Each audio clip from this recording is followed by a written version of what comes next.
Imagine this.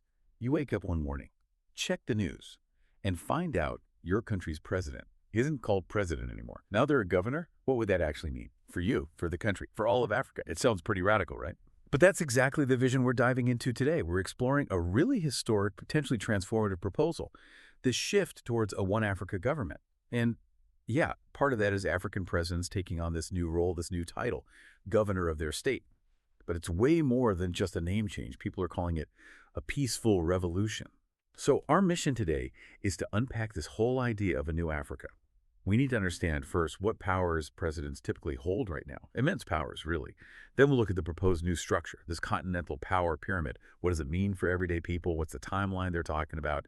And crucially, why are they proposing this? What are the driving forces? Plus, we want to hear what Tisovanhu Vacho, we the people, are starting to say about it all. Okay, so to really get why this change is so significant, we have to start with the current situation. Just how much power does an African president typically have? That's absolutely the right place to start because, this concentration of power is, well, it's often huge. It's partly a legacy thing. Post-colonial state structures may be needing strong central figures initially. But yeah, in many African countries, presidents wield enormous authority. Let's break it down a bit. First, you've got executive authority. They run the executive branch, right? Appointing ministers, setting national policy. And their influence often extends deep into the judiciary and legislature, too. It's not just symbolic. Right, they're hands-on. Very. Then, commander-in-chief. Direct control over the military, the security forces. That's massive power. Economically, they oversee national budgets. Think infrastructure, major economic decisions. The president's influence is usually central. And on the world stage. They are the face of the nation. Signing treaties, going to the UN, negotiating with superpowers. That's all presidential domain. And domestically, laws often need their signature. They can approve, veto, send things back to parliament.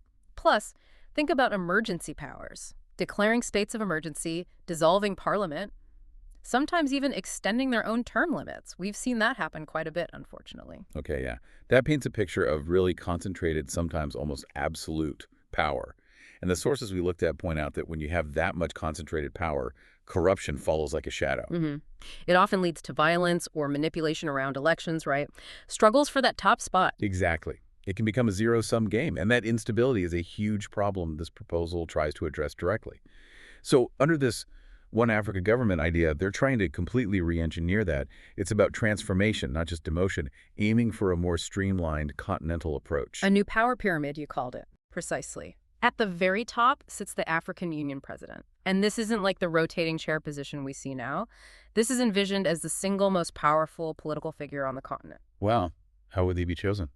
Initially, through a rotational system between regions, east, west, north, south, central, to ensure balance. But the goal is full continent-wide elections by 2036. Their job description, huge. Overseeing continental security, trade, diplomacy, environmental rules, managing relations between African states. Okay. And crucially, they sign or veto laws passed by the Pan-African Parliament. That's the AU's legislative body. And they command the One Africa Army, bringing all the military resources under one umbrella. A single continental army and legislature. Yeah. That's a fundamental shift. It really is. Then, just below the AU president, you'd have a continental cabinet. Ministers drawn from all regions, covering portfolios like energy, youth, AI and innovation, agriculture, peacekeeping, the big stuff. Their job is setting those long-term Africa-wide policies, the ones all 55 nations would need to follow. Okay, so AU president, continental cabinet. Then where do the current presidents fit in? The governors. Exactly. They become governors. That's the new title, the new role. Their focus shifts entirely inward. Domestic matters within their state, implementing those continental laws and policies we just mentioned. So less power overall. Different power. They'd still manage state affairs, but within a continental framework. They'd be part of a council of governors to give input, share local perspectives.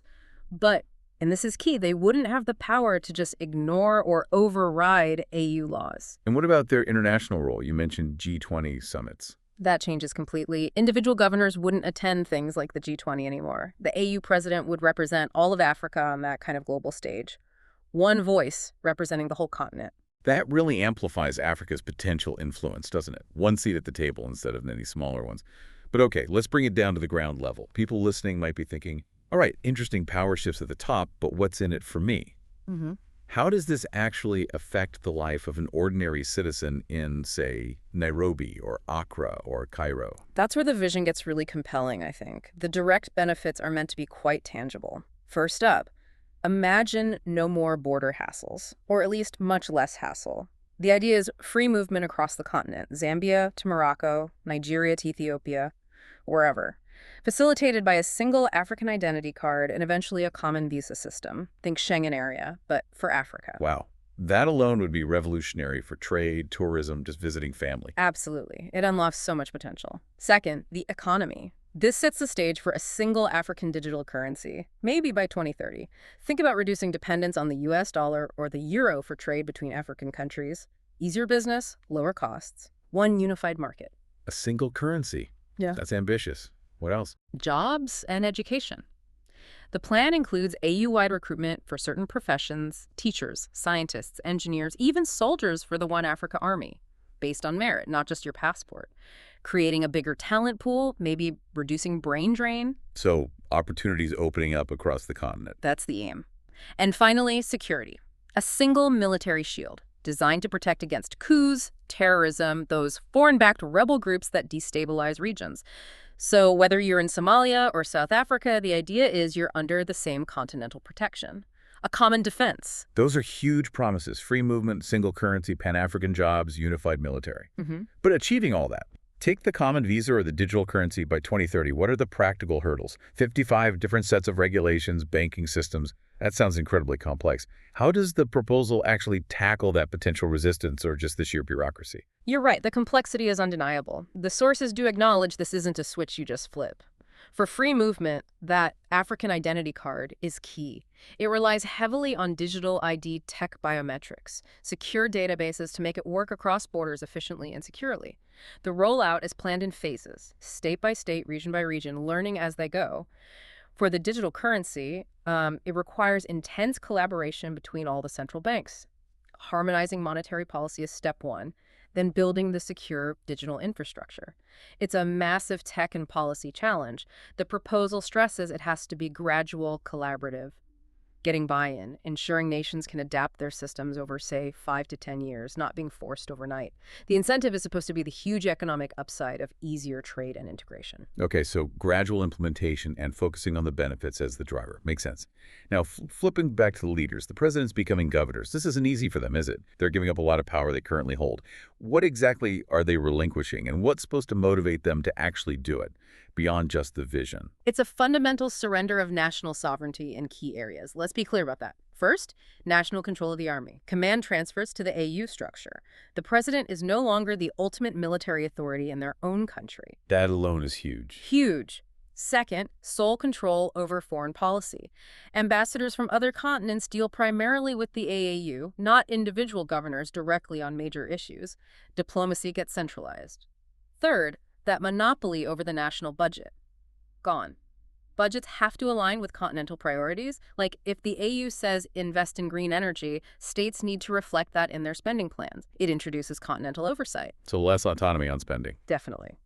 Also, amending constitutions to extend term limits. That would face restrictions, maybe even be blocked by AU rules, trying to prevent leaders clinging to power indefinitely. And even national media isn't untouched. An AU Media Ethics Act is proposed, requiring state broadcasters to meet common standards for journalism, transparency, accountability. Accountability. Yeah. That brings up Chairman Shadow's quote you mentioned. No one is above the new African Constitution, not even the richest president. That's quite a statement. It is. It signals a real attempt to curb the big man syndrome, the idea of leaders being untouchable. But okay, we've seen powerful leaders resist giving up power before. What are the actual enforcement mechanisms here? How do you ensure a governor doesn't just say, nope, my army stays under my command, or I'm ignoring that AU budget guideline?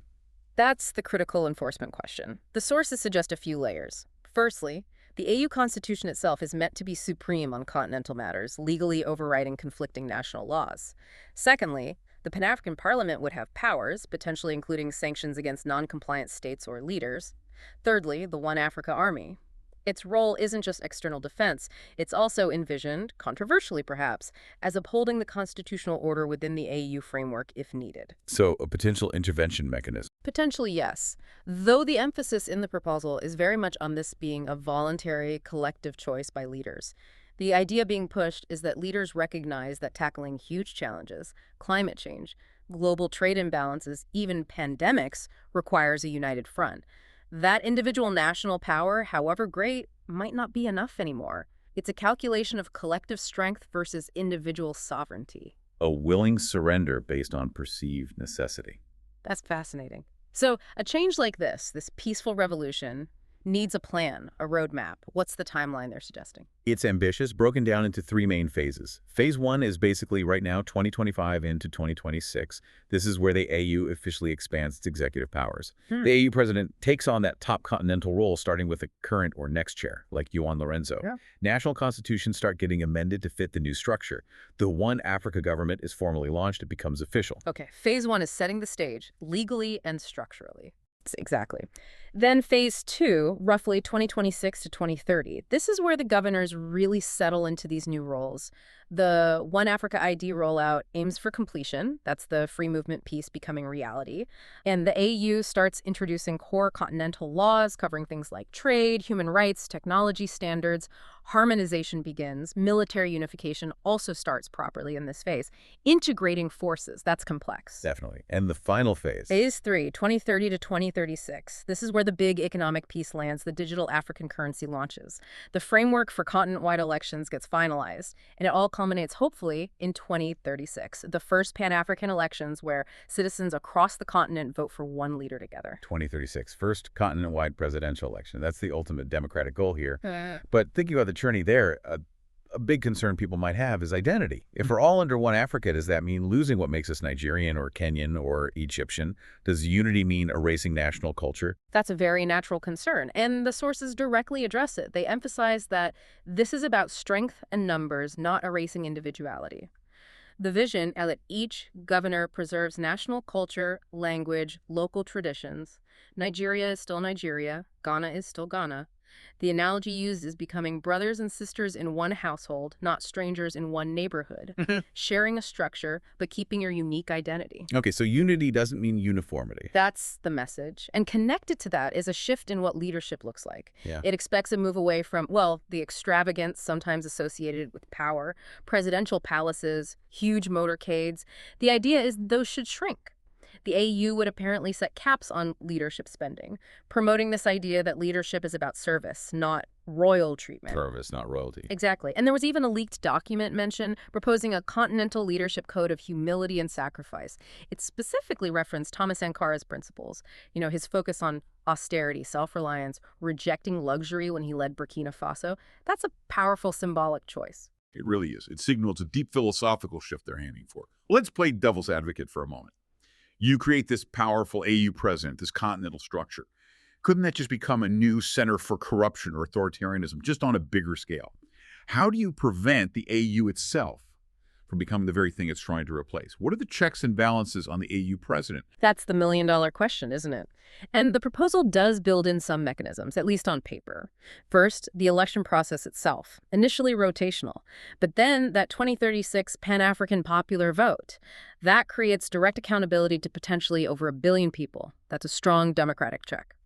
Second, the Pan-African Parliament. It's not just a rubber stamp. It passes the laws the president signs or vetoes. It could, theoretically, investigate or even impeach. Third, the Council of Governors provides that regional input, acting as another voice, potentially a collective counterweight.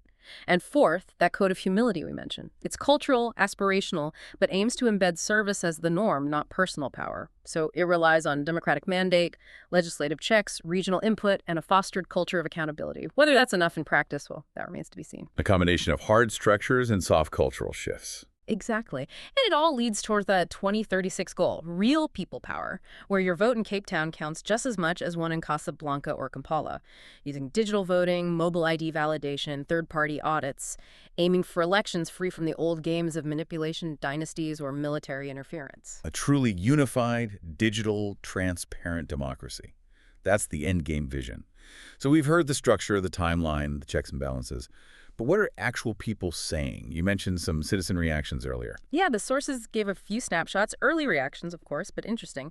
There was Nettie, a student in Gaborone, Botswana, who said, seeing one leader sounds like healing, not control. That really captures a desire for effective, unifying governance. Then Daniel, an entrepreneur in Lagos, Nigeria, he apparently said, it's about time we stopped being 55 divided hustlers and became one united force. That speaks to the economic collective power argument. Seeing the practical benefits? Right. And then Mama Chipo, a retired teacher from Masvingo, Zimbabwe, offered a more nuanced take. She said, governors must remember this isn't a downgrade, it's a redirection. It shows an understanding that the role changes, but it's still vital, just focused differently. These voices suggest a mix of hope and clear expectations. Hope and expectation. It seems this deep dive really shows a proposal for, well, a peaceful revolution, as they call it. Leaders apparently willingly giving up significant national power, driven not by force, but by a belief in something bigger. It's framed not as making kings, but redefining what leadership means, aiming for clarity and unity. So the final thought, the provocative question this leaves us with is this. If this vision of one Africa isn't just about changing presidents to governors, but about changing everything that has ever divided us, how could this model, this idea of voluntarily pooling sovereignty for continental strength, maybe inspire other parts of the world, other regions struggling with fragmentation or the downsides of concentrated national power? Think about that potential ripple effect, how surrendering some national power for a unified continental vision could reshape global politics, global economics. Diso van Hovacho, we the people. What does it mean for all of us?